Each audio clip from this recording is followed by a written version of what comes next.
बिस्मिल्लाहिर्रहमानिर्रहीम, अस्सलाम वालेकुम। जितना भी आपने इंट्रोडक्शन सुना मेरा, जो भी मैं हूँ या जितना भी आपने देखा, जाना, समझा या जितने लोग मुझे पर्सनली जानते हैं, प्रोफेशनली जानते हैं, ये सारी चीजें मैं जी चुका हूँ। ये एक एक लफ्ज, being a director to being a person जो कि उस स्टेज पे बात करेगा, तो बीइंग अ पर्सन जो कि एक शेयर होल्डर बन सकता है एक कंपनी का, तो बीइंग अ पर्सन जो कि एक ट्रेनर है, तो बीइंग अ पर्सन जो एक इकरा यूनिवर्सिटी से ताल्लुक रखने वाला है, जो कि आईबीए या लम्स या कौन कौन सी यूनिवर्सिटी को एस्पायर नहीं करता, और वो एक एक करके शायद उनके फ्लोर्स पे जा रहा है। तो ये मैंने सब सोचा हुआ था। कब सोचा हुआ था ये मैं आपको बता देता हूँ। आप में से कितने लोग हैं जो बाइक्स चलाते हैं? Just raise your hands. गाड़ी चलाते हैं। ये एक वाहिद टाइम मुझे लगता है अपने आप अपने साथ बिताने का। या तो मैं बाकी SOL school of leadership Clifton side पे है। मेरा अपना घर जो है वो नाजमाबाद में। तो यहाँ से वहां तक का सफर कुछ 35 से 40 मिनट होता है।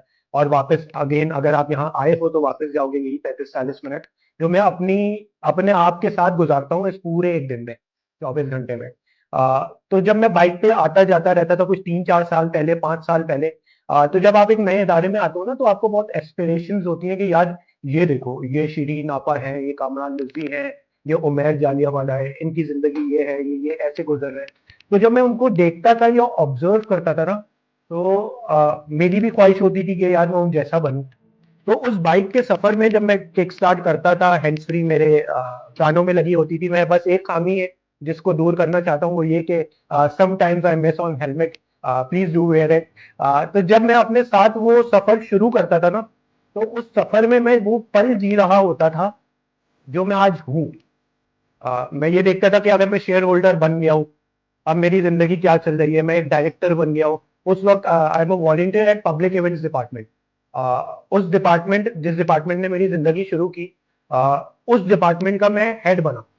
तो उसके बाद टीम चलाते रहा, फिर B2C डिवीजन, फिर ये फिर वो, ये सारी चीजें क्योंकि मैं एस्पायर करता रहा, और कहीं ना कहीं मेरा बिलीफ इन पे स्टेब्लिश हो गया कि यार ये मैं कर सकता हूँ, या मैं करूंगा, या मैं करके दिखाऊंगा। अब वो कहते हैं ना कि इंसान जितना सोचे उस इंसान को उतना मिल सकता है। कहीं जो बैरियर है ना, वो मेरी और आपकी सोच में है। यार अगर मैं वहां तक पहुंच सकता हूँ तो शायद मैं पहुंच जाऊं, लेकिन अगर मैंने मंजिल ही नहीं देखी, अगर मेरे पास मंजिल का राज, मैं बार बार एक वासिफ अली वासिफ का जुमला कहता हूँ कि सीखना सीख जाओ, जीत जाओगे। तो आज शायद जब मैं इस हवाले से सोच रहा था, तो मैंने ये सोचा कि सोचना सीख जाओ, जीत जाओगे। और सीखना तो बात का अमल है, वो आपके पास स्पीकर्स भी आएंगे जो इस हवाले से बताएंगे, लेकिन शायद हम कभी इसलिए रुक जाते हैं या इसलिए नहीं पहुंच पाते क्योंकि हमें लगता है कि यार वो मंजिल हमने देखी नहीं, हमारी आंखें बंद है बसीरत की, बशारत की। मुझे नहीं पता वो कौन सी आंखें, लेकिन वो आंखें जो जागती हैं या खुलती हैं वो बिलीफ से खुलती हैं। ये मेरी छोटी सी कोशिश है आप तक ये पहुंचाने के लिए कि वो जो ईमान होता है ना, मुझे याद है कि मैट्रिक क्लास या इंटर क्लास, जब मैं उसमें पढ़ रहा था, तो मैंने 3 लफ्ज देखे थे फेसबुक पे। फेसबुक नया नया 2012-13 में आया था, और मोटिवेशनल पोस्ट बड़ी आती जाती रहती थी। तो उसमें कुछ 15 लफ्ज मैंने पढ़े थे। मुझे वो 15 लफ्ज नहीं याद, मुझे बस उनमें से 3 लफ्ज याद रह गए। वो 15 लफ्ज जो भी होंगे, वो 15 के 15 बड़े नेगेटिव थे। नेगेटिव इन द सेंस के मतलब हमारी जिंदगी में for example failures, depression, anxiety, उस वक्त के हिसाब से जो जो लफ्ज होते थे वो लफ्ज वहां पे दिए हुए थे, और उन लफ्ज का पॉजिटिव कॉनिटेशन जो है वो उसके बराबर में लिखा हुआ था उस फेसबुक पोस्ट पे। मैंने ऐसी पढ़ लिया, पढ़ने के बाद जाने दिए, जैसे स्क्रॉल आप करते हो, उस जमाने में स्क्रॉल किया होगा मैंने। 15 में से 3 लफ्ज मुझे याद रह गए, और वो 3 लफ्ज कब मेरे उसूल बन गए, कब मेरा जीने का सलीका बन गए, तब मतलब मेरी जिंदगी बन गया, मुझे अंदाजा नहीं हुआ। और मैं जब भी जिस स्टेज पे जाता हूँ, आप में से बहुत लोगों ने सुना होगा, समझा होगा, लेकिन आज क्योंकि वो एनवायरनमेंट बना हुआ है कि उस एनवायरनमेंट में मैं जरूर आपसे, क्योंकि वो मेरा बिलीव बन गया है, वो मेरी वैल्यूज में आ गया, और वो मुझे पूरी जिंदगी के जो A to Z कैटेगरी है, जितने भी चैलेंजेस, मसले, आगे जितनी भी चीजें आती हैं, उन 3 बिलीव वाले मेरे लफ्ज हैं, वो मुझे हमेशा बचा लेता है। और मेरा मानना है कि अली हैदर को अगर कोई हरा सकता है तो या तो वो अली हैदर है या खुदा की मसलिहत है। तो वो 3 लफ्ज मैं आपको हदियतन तोहफतन यहाँ पे दे रहा हूँ। वो 3 लफ्ज आप अपनी जिंदगी से जितना जोड़ लेंगे उतना कनेक्ट कर लेंगे, और उतना ही जो है वो आप कनेक्ट कर लेंगे तो समझ जाएंगे कि मंजिल क्या है, अगर मगर और काश में हूँ, मैं खुद अपनी तलाश में हूँ। मंजिल तो मिलेगी भटक कर ही सही, गुमराह तो वो है जो घर से निकले ही नहीं। तो घर से निकलना जरूरी है, घर से निकलने से पहले घर बनाना जरूरी है। तो सोच के घर में वो 3 लफ्ज तोहफतन जो मैं आपको दे रहा हूं, उसमें से पहला लफ्ज है फेल। ये बड़ा मैं डीमोटिवेशनल वर्ड्स आपकी तरफ देता जाऊंगा और कोशिश करूंगा हमारी जिंदगी आसान करूं। हमें बड़े ताने पड़े। बचपन में एक हाथ खड़ा करके बताइएगा कौन कौन फेल हुआ है? Anyone? मैं बहुत बार हुआ, एटलीस्ट हम सब कहीं ना कहीं किसी जगह पे फेल होते ही हैं, चाहे वो पढ़ाई हो, जिंदगी की कोई मुसीबत हो या कुछ भी हो। वी ऑलवेज फेल कहीं ना कहीं। तो मैं आपको लिए ये कहना चाहता हूं कि ये जो फेलियर है ना, जो कि हमारे कहीं ना कहीं दिमाग में बांध दिया गया है कि ओ तुम पीछे रह जाओगे, तुम फेल हो गए, अब तुम्हारा क्या होगा। मैं उस फेल को आपके लिए बनाना चाहता हूं फर्स्ट अटेम्प्ट इन लर्निंग, पहली कोशिश जीत की जाने। क्योंकि जब तक मैं वो फेल नहीं करता ना वहां पे पब्लिक स्पीकिंग में, तो शायद मैं यहाँ पे नहीं आता। अगर मैं अपने किसी सिलेबस में किसी चैप्टर में फेल नहीं करता ना किसी सब्जेक्ट में, तो शायद मुझे ये नहीं पता लगता कि मेरे लिए ये सब्जेक्ट नहीं है। अगर मैं किसी रिलेशनशिप में फेल नहीं करता ना, तो मुझे ये अंदाजा नहीं होता कि ये रिलेशनशिप मेरे लिए है। It's always test try and fail. मेरे उस्ताद मुझे कहते हैं कि ये रोशनी आपको दिख रही है, अभी कम दिख रही है क्योंकि हमने बुझाई हुई है, लेकिन ये रोशनी बनाने वाला भी पता नहीं कितनी टेस्ट ट्राइज कर चुका। और वो हर बार जब टेस्ट करता था, ट्राई करता था और कुछ बना लेता था, तो वो ये नहीं कहता था मैं फेल हो गया। वो ये कहता था कि मैंने एक और तरीका जान लिया ये समझने के लिए कि ये ऐसे नहीं बनेगा। तो अगर मैं और आप उस नजरिए को इस तरीके से देखेंगे, हो गए हम फेल, कोई नहीं, पहली कोशिश थी ना। कोशिश ये करिएगा जब एक बार फेल हो जाए ना किसी चीज में या पीछे रह जाए, तो उस चीज को नहीं दोहराइएगा, वरना सच वाला फेलियर हो जाएगा। फेलियर वो नहीं होता जब हम कोई चीज नहीं कर पाते, फेलियर वो होता है कि जब वो चीज सामने आती है और वो नहीं हो पाती, तो हम उससे सीख के आगे ना बढ़े। तो that is a real failure. दूसरा लफ्ज, क्योंकि डिमोटिवेशन की इंटेंसिटी जरा हाई होती रहेगी और ये थोड़ा सा मैं आपसे पर्सनल भी हूँ, दूसरा लफ्ज है नो। मेरे और आपके शायद ईगोज ऐसे होंगे नहीं कि हम वो नो का लफ्ज सुन पाए, कोई हमें सामने से नो कर दे, कोई हमें कह दे कि ये नहीं हो सकता। हम कहते हैं ना, क्या मैं इस अच्छे स्कूल में तालीम ले सकता हूँ? तो शायद वो स्कूल कह दे no, you are not eligible. अच्छी यूनिवर्सिटी में पढ़ सकता हूँ, स्कॉलरशिप में पढ़ सकता हूँ, no you are not eligible. अच्छी जॉब ले सकता हूँ, आपका बड़ा इदारा है, आप मुझे उस इदारे में ले सकते हैं, नो। क्या मैं आपसे शादी कर सकता हूँ? नो। हर जगह जिंदगी में कहीं ना कहीं मुझे और आपको नो मिलेंगे। ये जिंदगी हमारे बताए हुए उसूलों पे नहीं चल सकती, ये चलेगी कुदरत के कानून पे और तकदीर की लकीरों में। तो उस लकीरों में कहीं ना कहीं नहीं मिलेगा, उस नहीं को अपने लिए गैरत का सबब बना लीजिएगा और उस वक्त अपने आप को बता दीजिएगा next opportunity. The no itself is a next opportunity. एक दरवाजा बंद है ना, तो वो दरवाजा बंद है, वो आपके लिए नहीं बना। मैं और आप उस बंद दरवाजे पे हाथ पैर मार मार के कोशिश करते हैं कि वो दरवाजा किसी तरीके से खुल जाए। अरे कोई आगे जाके बेहतर दरवाजा मेरे आपके लिए बना है, लेकिन वो बेहतर दरवाजा जो बना है वो कब देखेंगे? जब उस दरवाजे से निकलेंगे जहां हाथ पैर मार रहे हैं कि नहीं तुम्हें ही खुलना होगा। कैसे बंद हो सकते हो तुम मेरे मुंह पे? अपना दरवाजा ढूंढे, अपना नो ढूंढे और अपनी अपॉर्चुनिटी ढूंढे। द थर्ड फैक्टर जो कि मैं बहुत बिलीव करता हूं, कि जब हमारी इंटेंसिटी हाई हो जाती है ना, जब हमें बहुत फेलियर्स मिल जाते हैं, बहुत लोगों से नोज मिल जाते हैं, तो हमारा एक कंक्लूजन बन जाता है जिंदगी को लेकर। वो कंक्लूजन ये होता है कि अब सब खत्म हो गया, अब कुछ नहीं बचा। सारे डिप्रेशन, एंजाइटी, सारे फैक्टर्स कैसे आते हैं? जो मैं करना चाहता था वो मैं कर नहीं पाया, मैं फेल हो गया, मेरे घर वालों ने, मेरे इर्द गिर्द वालों ने मुझे मना कर दिया, तो मैं शायद एक लूजर हूं। तो उस लूजर के वक्त एक लफ्ज जरूर हमारे पास आता है। वो लफ्ज जब फिल्म खत्म होती है ना, कोई सिनेमा खत्म होता है, तो वो सिनेमा के आखिर में आता है दी एंड। तो वो एंड वाला जो लफ्ज है ना, अब सब खत्म हो गया, मैं किसी काम का नहीं हूं, मैं कुछ कर नहीं सकता, मैं कुछ बन नहीं सकता, उस एंड को अपने लिए बना ले। Effort never dies. आपने किए थे ना एफर्ट्स, कहीं लगाए थे ना एफर्ट्स, कहीं किए थे, कहीं कोशिश की थी, उस कोशिश का सबब अगर वहां नहीं मिला, तो मेरे खुदा ने वादा किया है कि किसी दुआ और किसी कोशिश का सबब, या तो तुम्हें मैं अर्श पे, सिनेमा खत्म होता है तो वो सिनेमा के आखिर में आता है दी एंड। तो वो एंड वाला जो लफ्ज है ना, अब सब खत्म हो गया, मैं किसी काम का नहीं हूं, मैं कुछ कर नहीं सकता, मैं कुछ बन नहीं सकता, उस एंड को अपने लिए बना ले। Effort never dies.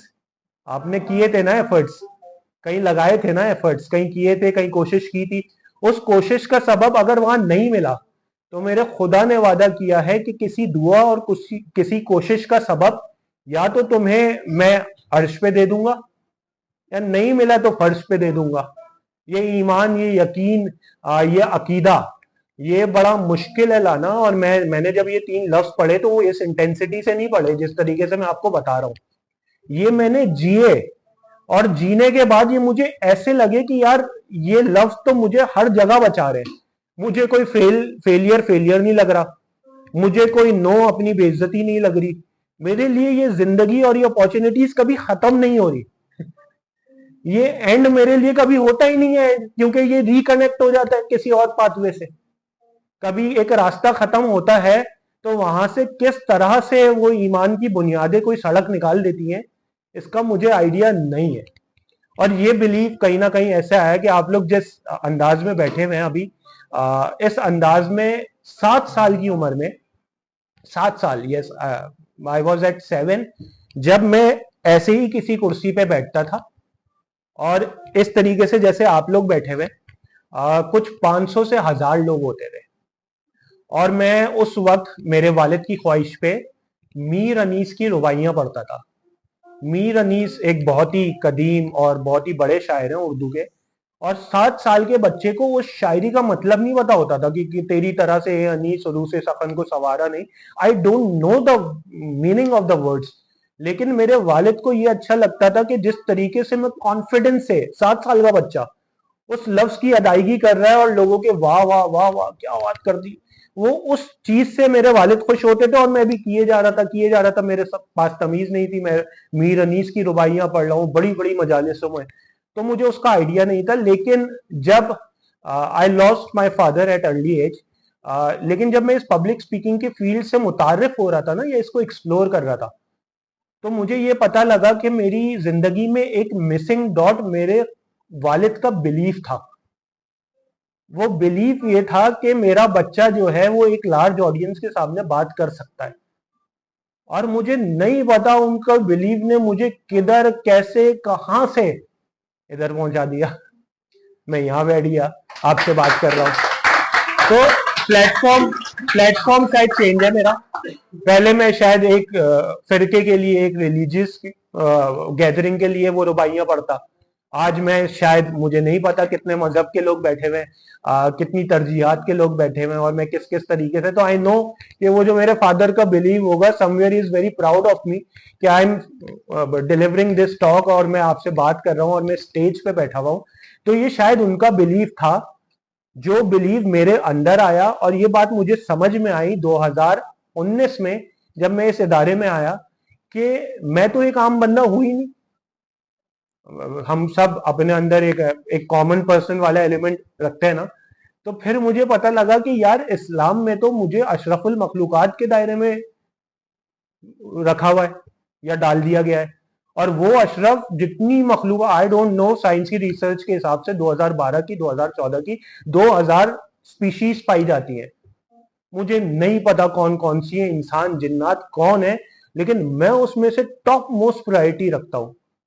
अगर यही वाला बिलीफ मेरे अंदर आ जाए कि मेरे रब ने मुझे अपनी सारी नेमतें दे दी, मेरे रब ने मुझे अपनी सारी खूबियां दे दी, मेरे रब ने मुझे अपनी सारी आसाइशें दे दी, और चौथा, मेरे रब ने अपना पूरा भरोसा दे दिया, इस दुनिया में भेज के भरोसा दे दिया कि जा और चुन ले, तो मैं वैसा बंदा क्या क्या नहीं कर सकता। तो ये जवाब मिला कि मैं बहुत कुछ कर सकता हूं जितना मैं सोच सकता हूं।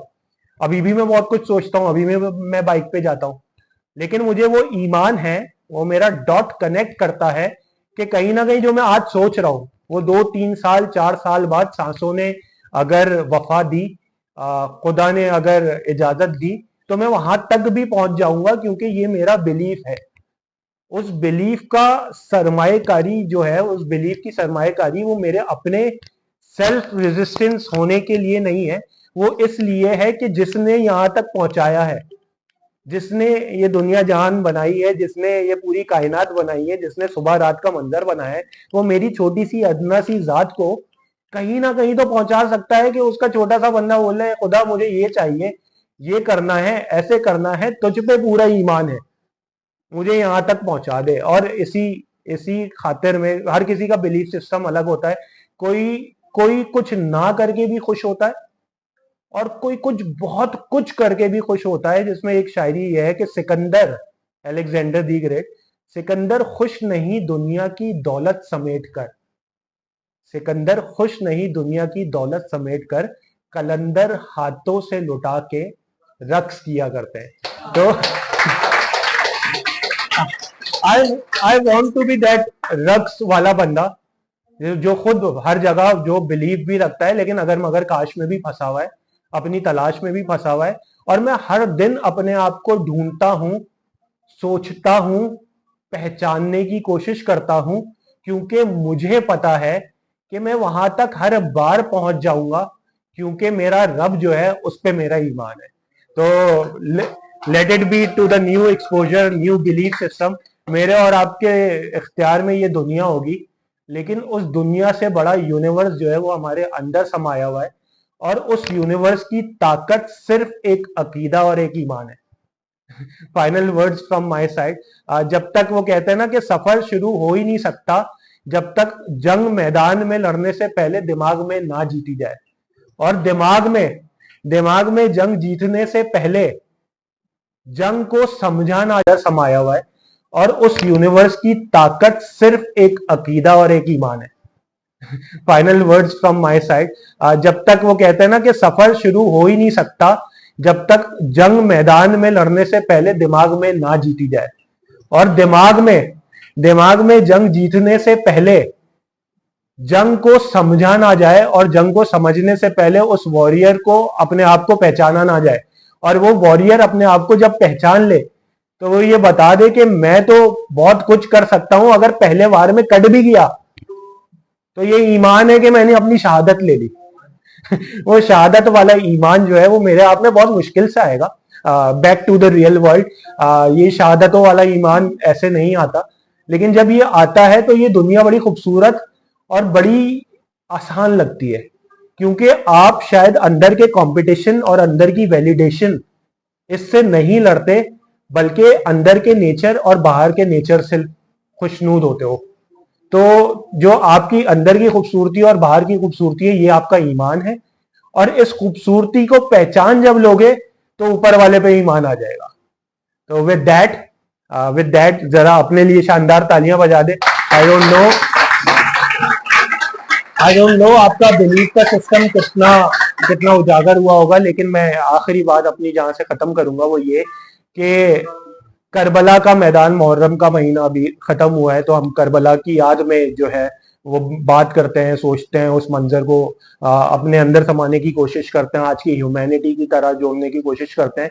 तो वो बिलीव जो था ना, वो एक शख्स का बिलीव ये था कि मैं 72 हूं या मैं पता नहीं कितने हूं, और सामने लाखों का लश्कर है या नहीं है, या वो लाख 10 लाख 20 लाख कितने हो, मेरे पास 72 है। ये 72 एक उसूल पे है, वो उसूल है कि दीन बचाना है। उस दीन बचाने में शायद खुद को लुटा देना है, लेकिन उस लुटाने पे बिलीव ये था कि वो लोग मरते नहीं जो रखते हैं अपने उसूल कायम। चाहर इतराफ करबला है, हुसैन जैसा मिजाज रखना। और